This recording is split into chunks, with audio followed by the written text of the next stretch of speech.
Üniversite öğrencilerimize şimdi bir müjde vermek istiyorum. 2020 Ocak ayı itibariyle lisans öğrencilerimizin öğrenim kredisi veya bursu, bu rakamlar 500 liradan %10 artışla 550 liraya çıkıyor.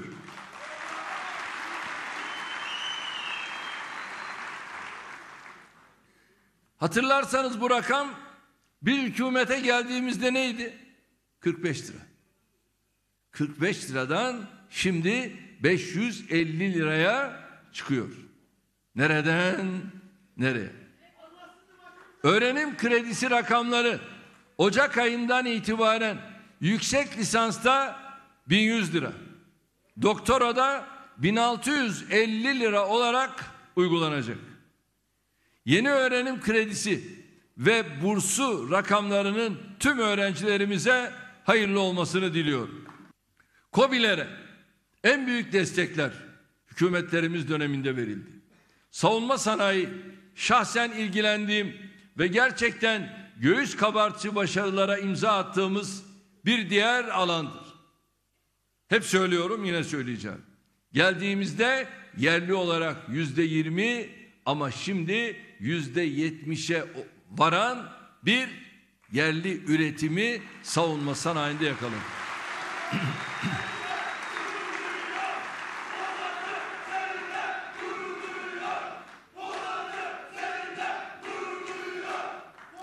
Kardeşlerim, bugün Türkiye milli güvenliği için kimin ne dediğine bakmadan istediği gibi operasyon yapabiliyorsa bunu savunma sanayinde geldiğimiz yere borçluyuz.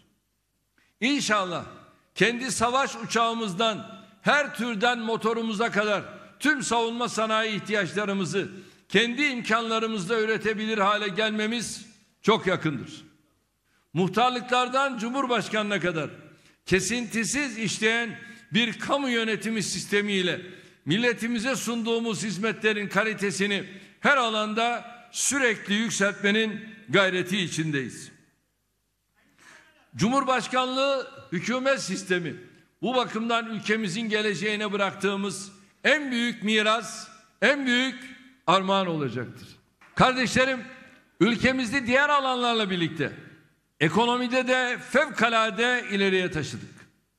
Ekonomimizi 2013-2018 arasında yılda ortalama %5,6 oranında büyüttük. Milli gelirimizi döviz kurunda geçen yıl yaşadığımız ağır saldırıya rağmen 790 milyar dolar seviyesinde tuttuk. Satın alma paritesine göre dünyanın 13.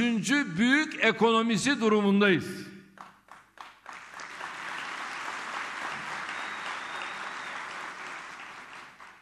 Ve biliyorsunuz şu anda 20 tane dünya ülkesi arasında Türkiye bu 20'nin içerisinde. Bu bir şeyi ifade ediyor. Durup dururken sizi oraya almıyorlar. Küçük bir hamleyle inşallah bu listede kısa sürede birkaç basamak birden yükselebilecek bir yerdeyiz. Hükümetlerimiz döneminde 9 milyon yeni kişiye iş sağlayarak istihdam rakamını 29 milyona yükselttik. İhracatımızı göreve geldiğimizde neydi? 36 milyar dolar. Şu anda ne? 171 milyar dolar. Bakınız nereden nereye? 36 milyar dolar nere? 171 milyar dolar nere?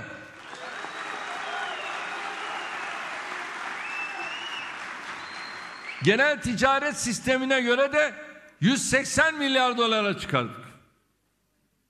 Cari dengemiz tarihimizde ilk defa 5 milyar dolar civarında fazla verir hale geldi. Biz bu cari denge meselesini en az terörle mücadele kadar kritik bir beka meselesi olarak görüyoruz.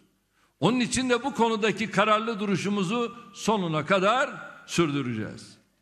Turizmde bu senenin ilk 9 ayında 42 milyona ulaştık. İnşallah yıl sonunda 50 milyon rakamını aşacağız. Böylece dünyada en çok turist çeken 6. ülke haline geldik. Döviz rezervlerimiz bir ara epeyce azalmıştı. Ama şimdi toparlandı. Ve ne oldu biliyor musunuz? 105 milyar dolar seviyesine yükseldi. Hatırlayın, Başbakanlığım döneminde bir ara 135-136 milyar dolara döviz rezervimiz çıkmıştı. Geriledi, şimdi toparlıyoruz. Allah'ın izniyle bu rakamları yeniden yakalayacağız. Türkiye'nin öyle masa başında tezgahlanan ayak oyunları ve kumpaslarla yıkılamayacak kadar güçlü bir ülke olduğunu inşallah herkes görmüştür. Bize zarar vermek için atılan her adım Türkiye'nin daha da güçlendiği bir sürecin başlangıcı olmuştur. Öyle de devam edecektir. Ülkemizi devletlerden bir devlet sananlar, gerimizdeki 2200 yıllık tecrübeyi, milletimizin vatanındaki 1000 yıllık mücadelesini ve yüz milyonlarca insanın duasının gücünü görmüyor demektir. Ama hepsi de teker teker bu gerçekleri görecek. Bir şeye çok inanacağız. Biz bir olduğumuz, iri olduğumuz, diri olduğumuz, kardeş olduğumuz, hep birlikte Türkiye olduğumuz sürece bu gerçekleri her birinin gerekirse evet kendilerine bunu anlata göstereceğiz. Türkiye dünyada terörle mücadele konusunda en büyük mücadeleyi vermiş, en büyük kayıpları yaşamış, aynı zamanda en büyük başarıları elde etmiş bir ülkedir. PKK terör örgütü 1984 yılından beri devletimize ve milletimize saldırmaktadır. İçlerinde daha doğmamışlardan kundaktakilere kadar her yaştan çocuğun ve annelerinin de olduğu on binlerce masum vatandaşımız ile kamu görevlimiz bu saldırılarda alçakça katledilmiştir. Diyarbakır'daki il teşkilatını niye terk ettiniz? Ey Batı! Orada il teşkilatının önündeki anneleri niye görmediniz? Niye görmüyorsunuz? İşinize gelmiyor. Siz ikircikli de değilsiniz. Siz çok yüzlüsünüz. Ve en son terörist inşallah bitinceye kadar bu mücadele devam edecek. Kimse bizden bunu durdurmamızı beklemesin. Şimdi ben buradan sesleniyorum. Tüm Batı'ya. Daha öncesinde Asala terör örgütü dünyanın dört bir yanında temsilciliklerimize yönelik 100 civarında saldırı gerçekleştirmiş, 40'a yakın diplomatik görevlimizi şehit etmişti. Bu sözde Ermeni terör örgütü karşısında gerek Amerika, gerek Batı dünyasının en ufak bir tavrını duyduk mu? Gördük mü? Hayır. Yine 1970'li yıllar boyunca yaşanan terör olaylarında hep birlikte çok derin acılar çektik. Maalesef Türkiye'nin bu uzun ve ağır bedelli terörle mücadele süreci takdir edilmek yerine üzerimizde hesapları olanlar tarafından kullanışlı bir malzeme olarak görüldü. Nitekim Suriye'den ülkemize yönelik terör tehditleri yoğunlaştığında müttefiklerimiz başta olmak üzere tüm dünyadan yardım istedik. G20 Antalya zirvesinde tüm liderlere gelin Suriye sınırlarımız boyunca güvenli bir bölge oluşturalım. Hem Suriye halkını zulümden kurtaralım hem de sığınmacıları burada iskan edelim dedim. Zahirde herkes bu teklifi olumlu karşıladı. Ama gerçekleşmesi için hiç kimse kılını dahi kıpırdatmadı. Teröristler Suriye tarafından sınır şehirlerimizi havanla, roketle, silahla taciz etmeye başladığında çağrımızı yeniledik. Peki ne yaptılar biliyor musunuz? Bize destek vermek şöyle dursun, ülkemize daha önce getirilmiş olan hava savunma sistemlerini söküp geri götürdüler. PKK bir yandan, DAEŞ bir yandan, rejimin kontrolündeki çeşitli terörist unsurlar diğer yandan ülkemizde bombalar patlatıp vatandaşlarımızı, güvenlik güçlerimizi şehit ederken hepsi de olup bitene seyirci kaldılar. Gezi olaylarından Çukur eylemlerine kadar ülkemizin güvenliğini, milletimizin huzurunu tehdit eden her olayda bizim değil, vandalların ve teröristlerin yanında bunlar saf tuttular. 15 Temmuz darbe girişimi gecesi, hepsinin de heyecanla gecenin sonunda darbecilerin galebe çalmasını beklediklerini çok iyi biliyoruz. Hatta Amerika'da, Avrupa'da ve kimi Arap ülkelerinde bazıları sabahı beklemeden darbecilere olan desteklerini ifşa etmekten de çekinmediler. Türkiye'nin Suriye gibi, Mısır gibi, Libya gibi bu tür olaylarla karşılaşınca yıkılacak bir ülke olduğunu sandılar. Milletimiz tüm bu hadiseler karşısında dimdik yanımızda durup mücadelemize destek verince de hüsrana uğradılar. Bu hayal kırıklığının etkisiyle giderek hırçınlaştılar. Terbiyesizleştiler, pervasızlaştılar. Kardeşlerim, Türkiye her meselesini diplomasiyle, diyalogla, karşılıklı nezakete ve anlayışa dayalı müzakereyle çözmeyi prensip edinmiş bir ülkedir. 99 yılında Amerika'ya sığınan bu terörist başı FETÖ, evet, o günden bugüne acaba Amerika'da niye tutuluyor? Mahkemelerimizin verdiği 90'ı aşan dosyayı bunlar gördükleri halde acaba bunu orada niye saklıyorlar? Neden bu kadar buna önem veriyorlar? Bu soruyu kendimize sormamız lazım. Bu bulunmayan bir Hint kumaşı değil. Demek ki burada başka projeler var. Ve şu anda bu terörist başı FETÖ bir projedir. Ve bir proje olarak da şu anda Amerika'da 400 dönümlük arazi üzerinde evet yaşamaktadır. Ama öbür taraftan bizde bakıyorsunuz bir şey olduğu zaman bunu bize gönderin. Kusura bakmayın. Kusura bakmayın.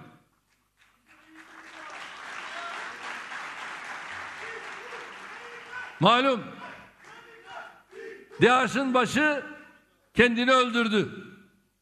İntiharını yaptı. Ve tüm dünya bununla ayağa kaldırıldı.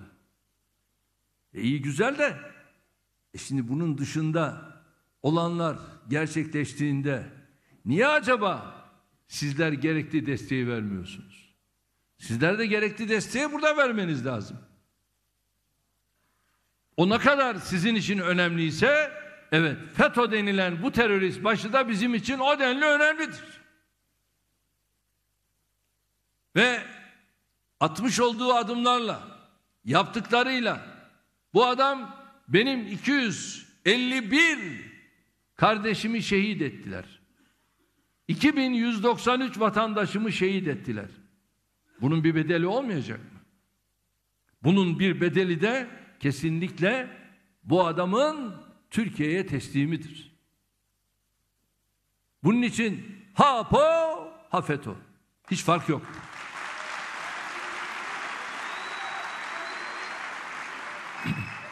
DAEŞ'in en çok hedef aldığı ülkemizi bu örgütle irtibatlandırma için FETÖ ve PKK dahil her aracı kullanmaya çalıştılar. Biz cevabımızı en cahil insanların bile anlayabileceği açıklıkta samimiyetle verdik, veriyoruz. Terör örgütlerine karşı yürüttüğümüz mücadeleyi insan hakları meselesi haline dönüştürmeye çalıştılar. Yine aynı nezaketle cevabımızı verdik. Türkiye 4 milyon sığınmacının yükünü tek başına omuzlarken bu konuda dahi ithamlarda bulunmaya yeltendiler. Yine duruşumuzu bozmadan cevaplarını verdik. Güney sınırlarımız boyunca önce DAEŞ, olmayınca PKK, YPG eliyle bir terör koridoru oluşturma gayretlerini alenen yürütmeye başladılar. Müttefik dediğimiz ülkelerin bizim değil, teröristlerin yanlarında yer almaları karşısında artık kendi göbeğimizi kendimizin kesmesi gerektiğini gördük. Değerli kardeşlerim, 32 bin civarında tır silah yüklü araç, gereç, mühimmat yüklü olarak benim ülkeme Irak tarafından giriyor ve bu terör örgütlerini destekliyorsa burada bir şey var demektir. Biz buna eyvallah edemeyiz. Defaatle uyarılarımızı yaptık. Ama buna rağmen hala Amerika'nın sesi maalesef çıkmıyor. Askerimizi çekiyoruz dediler. Çektiler mi? Hayır. Oyalıyorlar. Hep oyalama taktikleri. Ve bu terör örgütlerini terör örgütü olarak adeta kabul etmediklerini son 2018 terör raporunda bakıyorsunuz yaptıkları açıklamayla da ortaya koydular. Değerli kardeşlerim, dün bizler de kabine toplantımızdan sonra açıklamamızı çok açık, net yaptık. Bundan sonra böyle. Önce Fırat Kalkanı Harekatı'yla 3000'in üzerinde DAEŞ'liyi ve 600 PKK, YPG'liyi etkisiz hale getirdik. DAEŞ'e karşı kazanılmış bu muazzam başarı karşısında samimiyetle ülkemizin yanında yer alan kimse neredeyse bulunmadı. Çünkü bunlar kendileri zaten DAEŞ'le beraber hareket ediyorlar.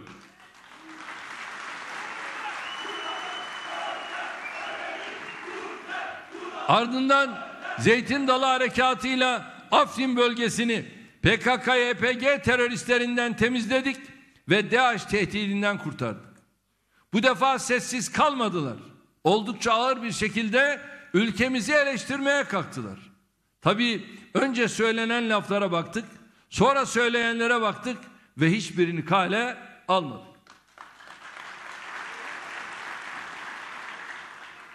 Bu arada hiç olmadık bahanelerle ülkemizi uluslararası alanda köşeye sıkıştırma çabaları kesintisiz sürdü.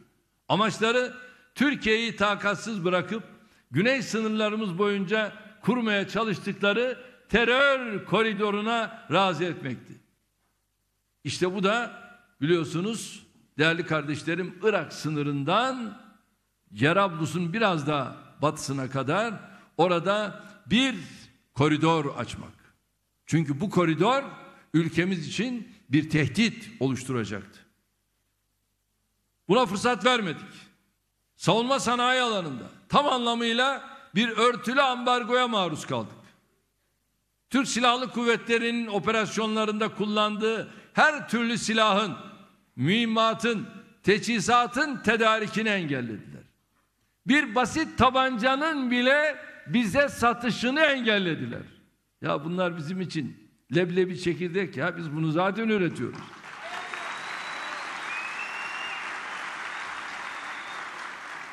Bunu benim Karadeniz'deki zaten vatandaşım yapıyor ya, üretiyor. Bunlar problem değil. Fakat bizim birbirimize karşı madem stratejik ortağız, bunlar nedir? Bunları niye yapıyorsunuz? Kimini kendimiz üreterek, kimini başka yerlerden temin ederek bu engelleri birer birer aştık.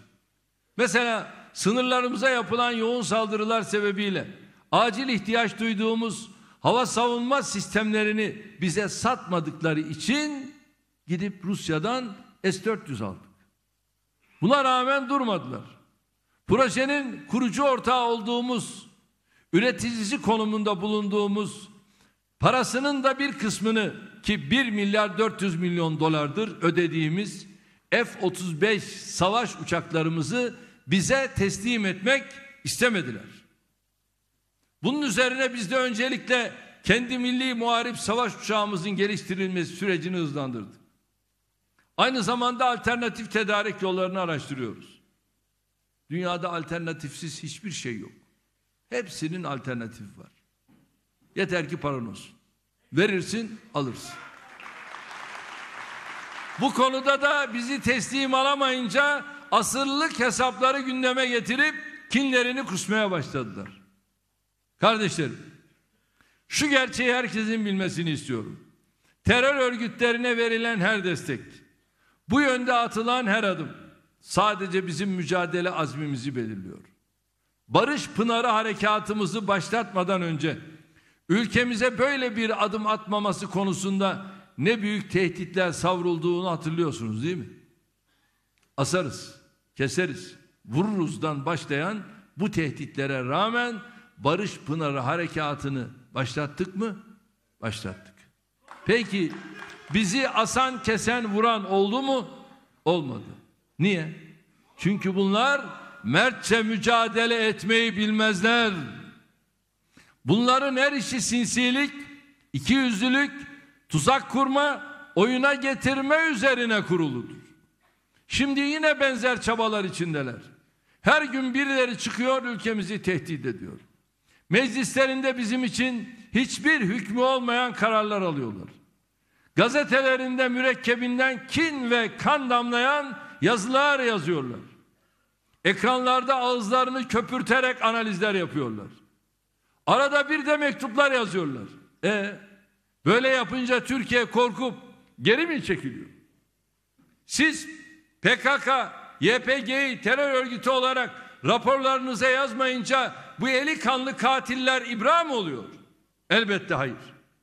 Kendi elinizde kurduğunuz ipinin de hala sizde olduğunu artık itiraf ettiğiniz DAEŞ denen ucubeyle mücadele bahanesiyle katlettiğiniz yüz binlerce masumun vebalinden kurtulamazsınız.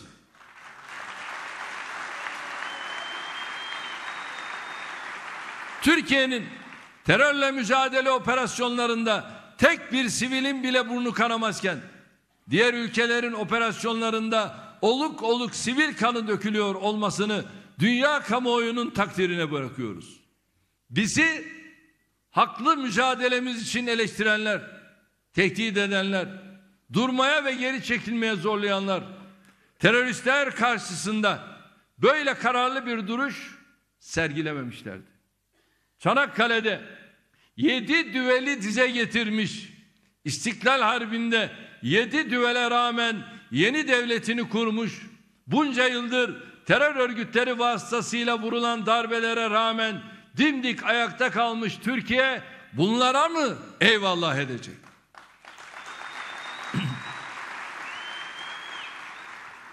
Bizi yaptırımla korkutanlar bizim için tek yaptırım merciğinin Allah olduğunu bilmiyorlar galiba.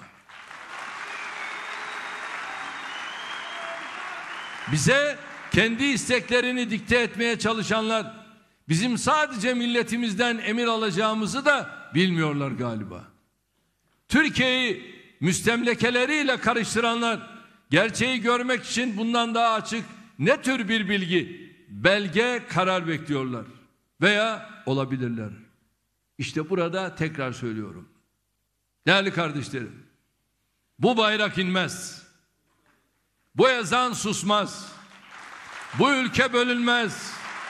Bu millet diz çökmez. Bu devlet inşallah ilelebet payidar kalır.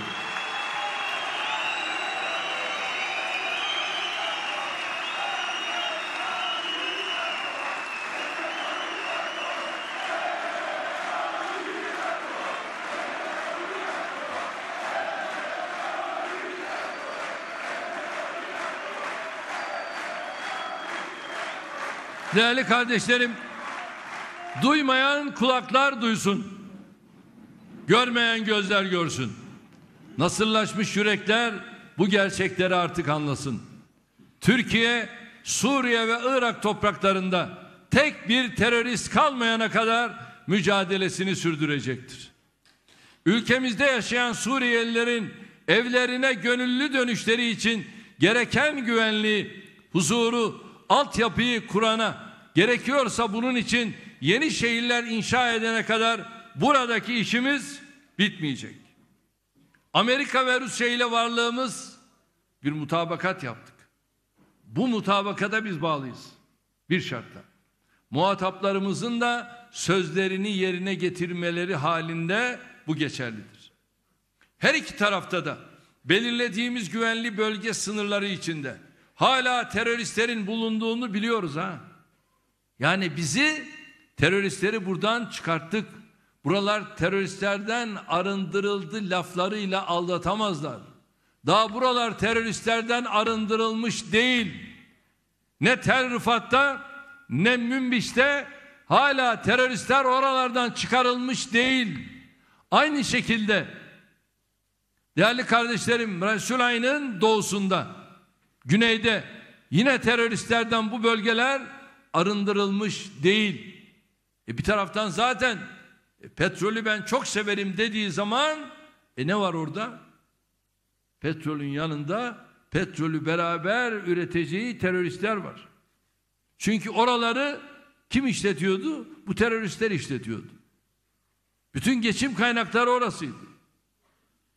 Güvenli bölge sınırları ötesindeki teröristler de güvenlik güçlerimize yönelik saldırılar düzenliyor. Şu anda hala bu duyuruma seyirci kalmayacağız. Bugüne kadar olduğu gibi bundan sonra da ne yapmamız gerekiyorsa onu yapacağız. Rusya'dan aldığımız S-400'lerin, F-35 meselesi ve yaptırımlar başta olmak üzere diğer konularla ilişkili hale getirilmesi akıl ve mantık işi değildir. Bu konudaki ısrarları ülkemize yönelik husumet dalgasının yeni bir bahanesi, yeni bir aracı olarak görüyoruz. Türkiye ile eşit şartlarda konuşmaya, müzakere etmeye, anlaşmaya hazır olan herkese ülkemizin kapıları da, gönül kapılarımız da sonuna kadar açıktır.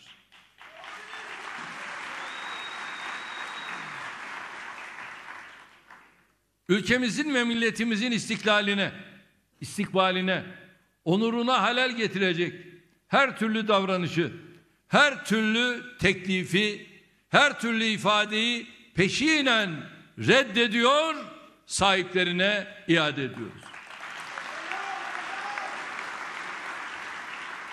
Evet, bugünkü mektubumuz bu kadar. Hepinize sevgilerimi, saygılarımı sunuyorum. Kalın sağlıcakla.